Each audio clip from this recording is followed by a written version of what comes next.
As you wrap up the book of 1 Samuel, make note in your journal anything the Lord highlighted for you throughout it and pray that He would help you apply its truths to your life.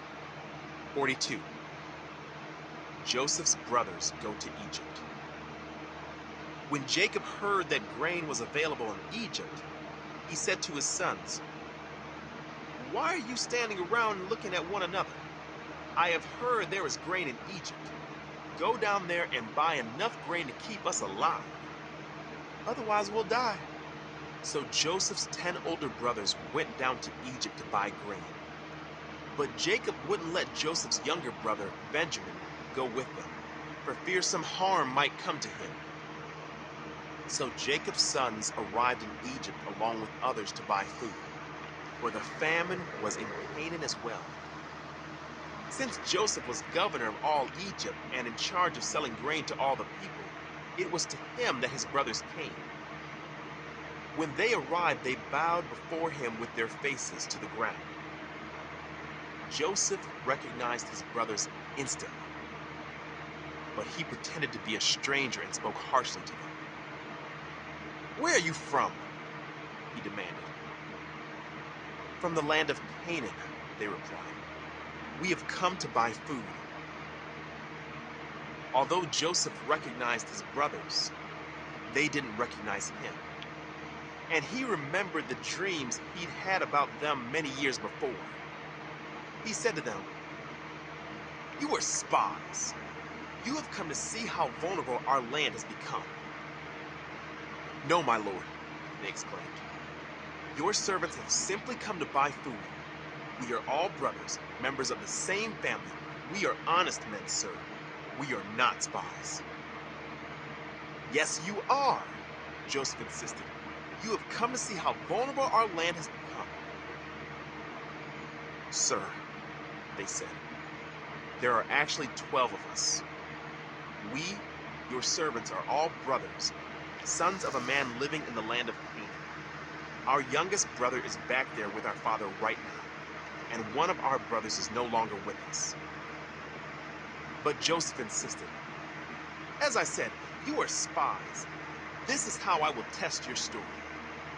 I swear by the life of Pharaoh that you will never leave Egypt unless your youngest brother comes here. One of you must go and get your brother. I'll keep the rest of you here in prison. Then we'll find out whether or not your story is true. By the life of Pharaoh, if it turns out that you don't have a younger brother, then I'll know you are spies." So Joseph put them all in prison for 3 days. On the 3rd day, Joseph said to them, "I am a God-fearing man. If you do as I say, you will live. If you really are honest men, choose one of your brothers to remain in prison. The rest of you may go home with grain for your starving families, but you must bring your youngest brother back to me. This will prove that you are telling the truth, and you will not die." To this they agreed. Speaking among themselves, they said, "Clearly we are being punished because of what we did to Joseph long ago. We saw his anguish when he pleaded for his life, but we wouldn't listen. That's why we're in this trouble." "Didn't I tell you not to sin against the boy?" Reuben asked. "But you wouldn't listen, and now we have to answer for his blood." Of course, they didn't know that Joseph understood them, for he had been speaking to them through an interpreter. Now he turned away from them and began to weep. When he regained his composure, he spoke to them again. Then he chose Simeon from among them and had him tied up right before their eyes. Joseph then ordered his servants to fill the men's sacks with grain. But he also gave secret instructions to return each brother's payment at the top of his sack. He also gave them supplies for their journey home. So the brothers loaded their donkeys with the grain and headed for home. But when they stopped for the night and one of them opened his sack to get grain for his donkey, he found his money in the top of his sack. "Look!" he exclaimed to his brothers. "My money has been returned. It's here in my sack." Then their hearts sank. Trembling, they said to each other, "What has God done to us?" When the brothers came to their father, Jacob, in the land of Canaan, they told him everything that had happened to them. "The man who is governor of the land spoke very harshly to us," they told him. "He accused us of being spies scouting the land, but we said, 'We are honest men, not spies. We are 12 brothers, sons of one father. One brother is no longer with us, and the youngest is at home with our father in the land of Canaan.'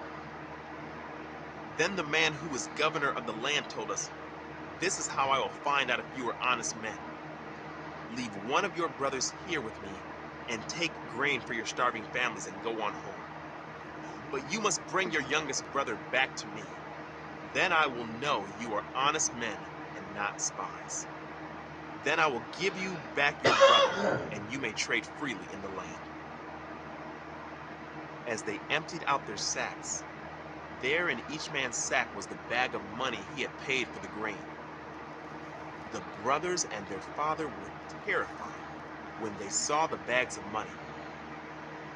Jacob exclaimed, 'You are robbing me of my children. Joseph is gone, Simeon is gone, and now you want to take Benjamin too? Everything is going against me.' Then Reuben said to his father, 'You may kill my 2 sons if I don't bring Benjamin back to you. I'll be responsible for him, and I promise to bring him back.' But Jacob replied, 'My son will not go down with you. His brother Joseph is dead, and he is all I have left. If anything should happen to him on your journey, you would send this grieving, white-haired man to his grave.'" 2. David anointed king of Judah. After this, David asked the Lord, "Should I move back to one of the towns of Judah?" "Yes," the Lord replied. Then David asked, "Which town should I go to?"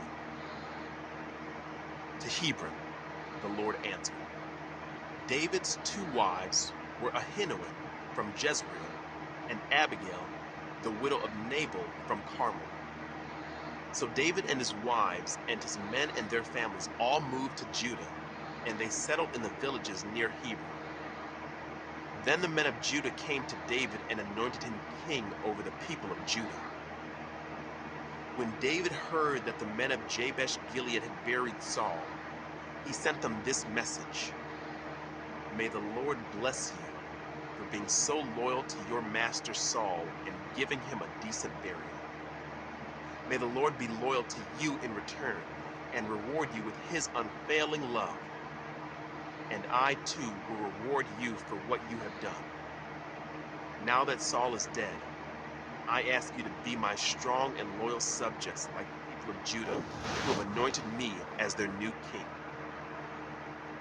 Ishbosheth proclaimed king of Israel. But Abner, son of Ner, the commander of Saul's army, had already gone to Mahanaim with Saul's son Ishbosheth. There he proclaimed Ishbosheth king over Gilead, Jezreel, Ephraim, Benjamin, the land of the Asherites, and all the rest of Israel. Ishbosheth, Saul's son, was 40 years old when he became king, and he ruled from Mahanaim for 2 years. Meanwhile, the people of Judah remained loyal to David.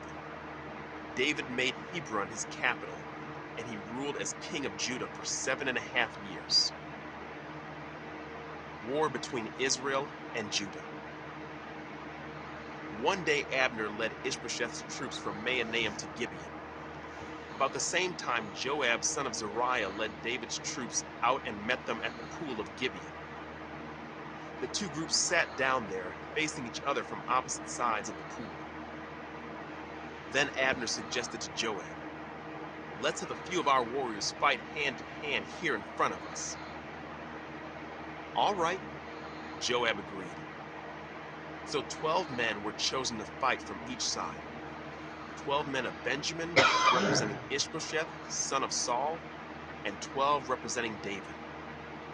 Each one grabbed his opponent by the hair and thrust his sword into the other's side so that all of them died. So this place at Gibeon has been known ever since as the Field of Swords. A fierce battle followed that day, and Abner and the men of Israel were defeated by the forces of David. The death of Asahel. Joab, Abishai, and Asahel, the three sons of Zeruiah, were among David's forces that day. Asahel could run like a gazelle, and he began chasing Abner.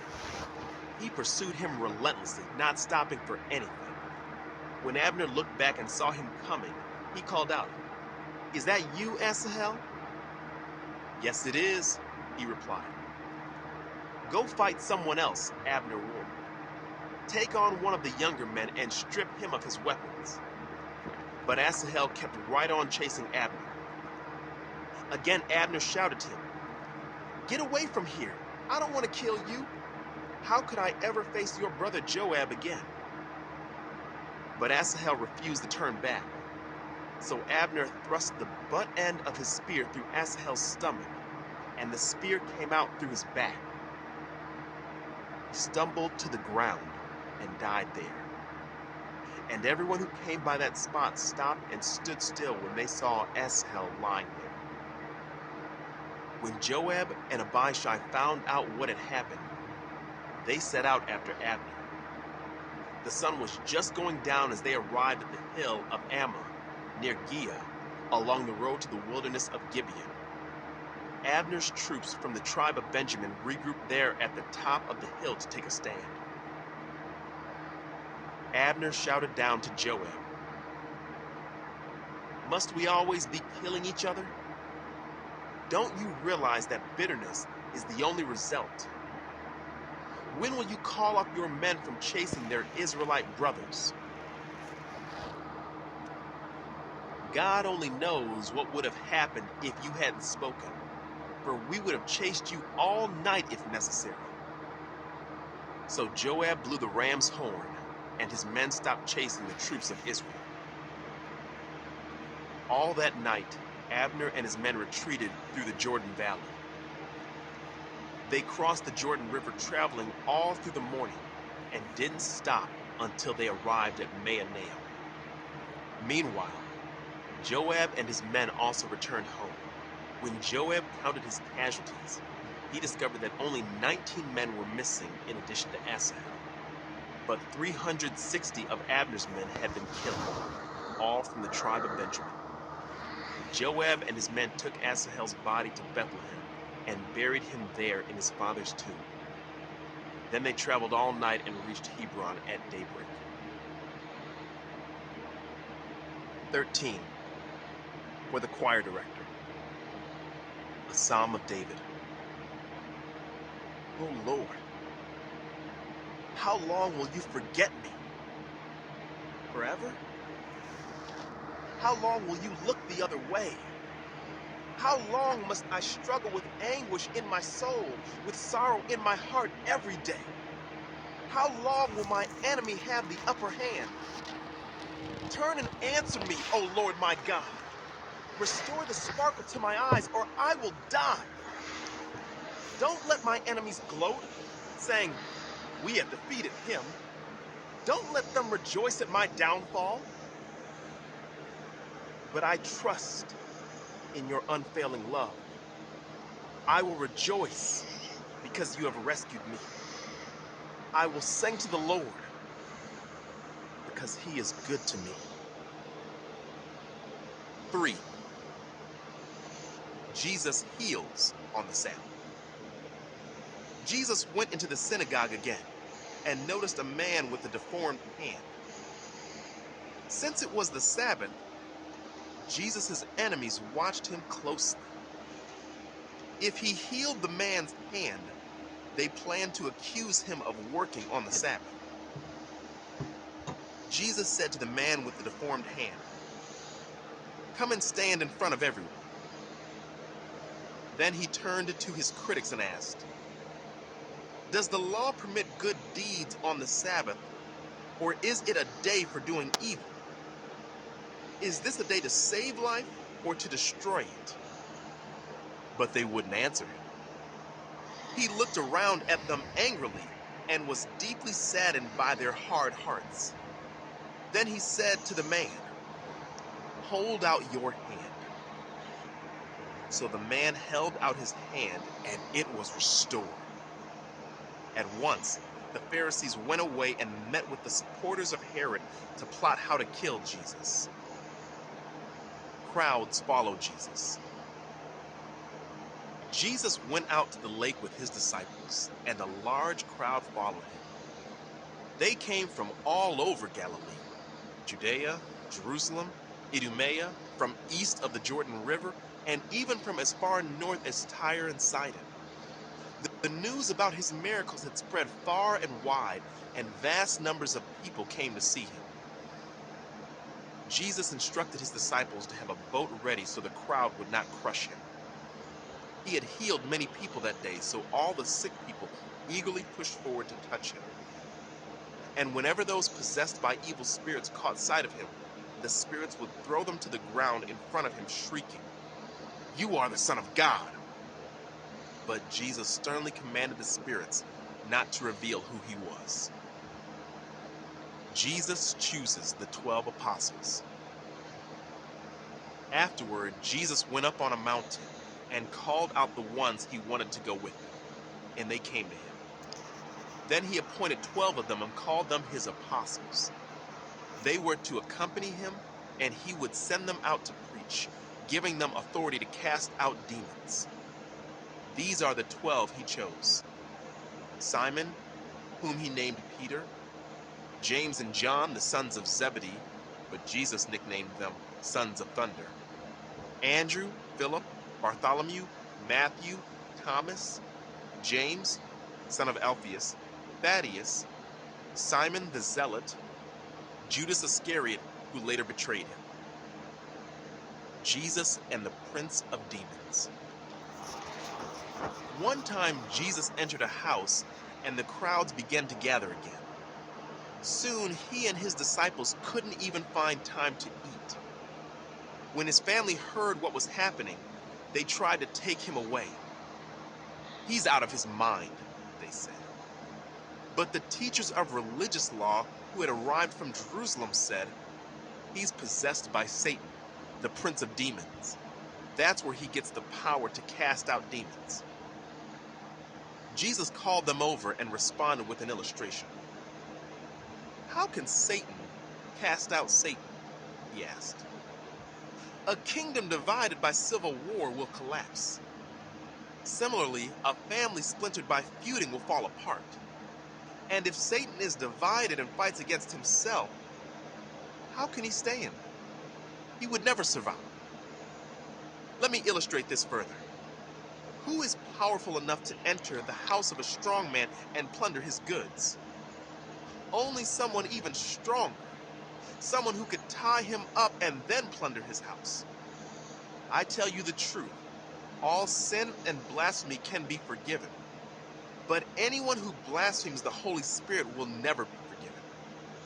This is a sin with eternal consequences." He told them this because they were saying, "He's possessed by an evil spirit." The true family of Jesus. Then Jesus' mother and brothers came to see him. They stood outside and sent word for him to come out and talk with them. There was a crowd sitting around Jesus, and someone said, "Your mother and your brothers are outside asking for you." Jesus replied, "Who is my mother? Who are my brothers?" Then he looked at those around him and said, "Look, these are my mother and brothers. Anyone who does God's will is my brother and sister and mother."